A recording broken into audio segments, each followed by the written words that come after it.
Good morning students. आज मैं आपको पाठ 11 उपसर्ग एवं प्रत्यय समझाने जा रही हूँ।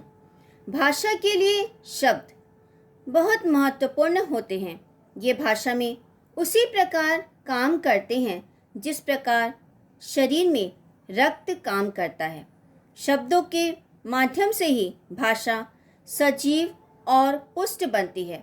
शब्दों का निर्माण कई प्रकार से किया जाता है, उपसर्ग द्वारा, प्रत्यय द्वारा, समास द्वारा और संधि द्वारा। उपसर्ग अनेक शब्द अपने मूल रूप में ही प्रयुक्त होते हैं, लेकिन कुछ शब्द ऐसे हैं जिनके आगे या पीछे कुछ शब्दांश लगाकर नए शब्द बनाए जाते हैं। जो शब्दांश शब्द के पहले जुड़ते हैं उन्हें उपसर्ग कहते हैं। शब्द में उपसर्ग लगने से एक नया शब्द बन जाता है और उसके अर्थ में परिवर्तन आ जाता है। तो जो शब्दांश किसी शब्द से जुड़कर अपने अर्थ में विशेषता या परिवर्तन लाते हैं उन्हें उपसर्ग कहते हैं। हिंदी भाषा में निम्नलिखित कई प्रकार के उपसर्गों का प्रयोग होता है। पहला संस्कृत के उपसर्ग, दूसरा उपसर्ग की भांति प्रयुक्त होने वाले संस्कृत के अव्यय, तीसरा हिंदी के उपसर्ग और चौथा उर्दू के उपसर्ग। संस्कृत के कुछ उपसर्गों के बारे में जानते हैं। पहला उपसर्ग है निस या निर, जिसका अर्थ होता है रहित या बिना, और इससे बनने वाले कुछ शब्द हैं निस्संदेह, निरादर इत्यादि। दूसरा उपसर्ग है परा, जिसका अर्थ होता है उल्टा, और इससे बनने वाले कुछ शब्द हैं पराजय, परामर्श इत्यादि। तीसरा उपसर्ग है परि, जिसका अर्थ होता है चारों तरफ, और इससे बनने वाले कुछ शब्द हैं परिपूर्ण, परिक्रमा, परिचय इत्यादि।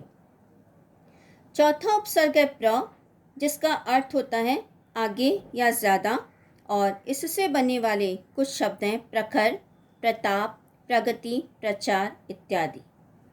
पांचवा उपसर्ग है प्रति, जिसका अर्थ होता है सामने या हर एक अथवा उल्टा, और इससे बनने वाले कुछ शब्द हैं प्रतिनिधि, प्रत्यक्ष, प्रतीक इत्यादि। छठवां उपसर्ग है वि, जिसका अर्थ होता है भिन्न या विशेष, और इससे बनने वाले कुछ शब्द हैं विकार, विक्रय, विदेश इत्यादि। सातवां उपसर्ग है सम, जिसका अर्थ होता है पूर्ण या सहित, और इससे बनने वाले कुछ शब्द हैं संकल्प, सम्मान, संदेह इत्यादि। आठवां उपसर्ग है सु, जिसका अर्थ होता है अच्छा या सहज, और इससे बनने वाले कुछ शब्द हैं सुबोध, सुमन, सुगम इत्यादि।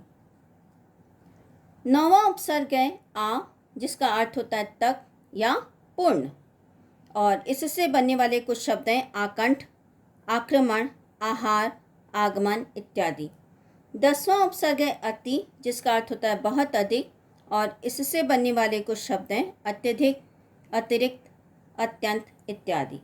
11वां उपसर्ग है अधि, जिसका अर्थ होता है श्रेष्ठ या ऊंचा, और इससे बनने वाले कुछ शब्द हैं अधिपति, अध्यादेश, अधिनायक इत्यादि।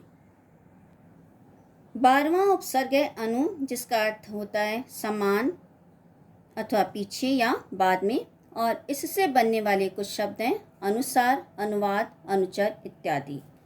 13वां उपसर्ग है अप, जिसका अर्थ होता है बुरा या गलत, और इससे बनने वाले कुछ शब्द हैं अपवाद, अपव्यय, अपहरण इत्यादि।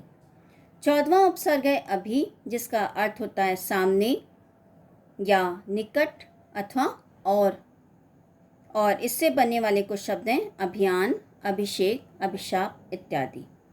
15वां उपसर्ग है अव, जिसका अर्थ होता है हीन, नीचा या बुरा, और इससे बनने वाले कुछ शब्द हैं अवनति, अवगुण, अवकाश इत्यादि। 16वां उपसर्ग है उत, जिसका अर्थ होता है ऊंचा, और इससे बनने वाले कुछ शब्द हैं उत्तम, उन्नति, उत्थान इत्यादि। 17वां उपसर्ग है उप, जिसका अर्थ होता है निकट या समान, और इससे बनने वाले कुछ शब्द हैं उपहार, उपचार इत्यादि। उपसर्ग के भांति प्रयुक्त होने वाले संस्कृत के अव्यय। पहला उपसर्ग है बहिर, जिसका अर्थ होता है बाहर, और इससे बनने वाले कुछ शब्द हैं बहिरंग, बहिर्गमन, बहिर्मुख इत्यादि। दूसरा उपसर्ग है सह, जिसका अर्थ होता है साथ, और इससे बनने वाले कुछ शब्द हैं सहोदर, सहगान, सहयोग, सहपाठी इत्यादि। तीसरा उपसर्ग है पुनर्, जिसका अर्थ होता है फिर, और इससे बनने वाले कुछ शब्द हैं पुनर्जन्म, पुनर्निर्माण इत्यादि। चौथा उपसर्ग है सत, जिसका अर्थ होता है अच्छा, और इससे बनने वाले कुछ शब्द हैं सज्जन, सत्कार, सत्पुरुष, सद्भाव इत्यादि। पांचवा उपसर्ग है सम, जिसका अर्थ होता है समान, और इससे बनने वाले कुछ शब्द हैं समकालिक, समसामयिक इत्यादि। छठवां उपसर्ग है अंतः या अंतर, जिसका अर्थ होता है अंदर, और इससे बनने वाले कुछ शब्द हैं अंतःपुर, अंतर्राष्ट्रीय इत्यादि। सातवां उपसर्ग है अधः, जिसका अर्थ होता है नीचे, और इससे बनने वाले कुछ शब्द हैं अधः, पतन, अधोगति, अधोमुख इत्यादि। आठवां उपसर्ग है पुरस, जिसका अर्थ होता है सामने, और इससे बनने वाले कुछ शब्द हैं पुरस्कार इत्यादि। नौवां उपसर्ग है पुरा, जिसका अर्थ होता है प्राचीन, और इससे बनने वाले कुछ शब्द हैं पुरातन, पुराजीव, पुरातत्व इत्यादि। हिंदी की उपसर्ग। पहला उपसर्ग है अ अथवा अन, जिसका अर्थ होता है अभाव या निषेध, और इससे बनने वाले कुछ शब्द हैं अचूक, अनमोल, अनजान।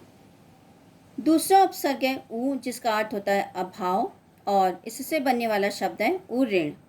तीसरा उपसर्ग है अध, जिसका अर्थ होता है आधा, और इससे बनने वाले कुछ शब्द हैं अधमरा, अधपका, अधखिला इत्यादि। चौथा उपसर्ग है पर, जिसका अर्थ होता है दूसरा, और इससे बनने वाले कुछ शब्द हैं परहित, परवश, परलोक इत्यादि। पांचवा उपसर्ग है नी, जिसका अर्थ होता है रहित, और इससे बनने वाले कुछ शब्द हैं निपुण, निडर, निहत्ता इत्यादि।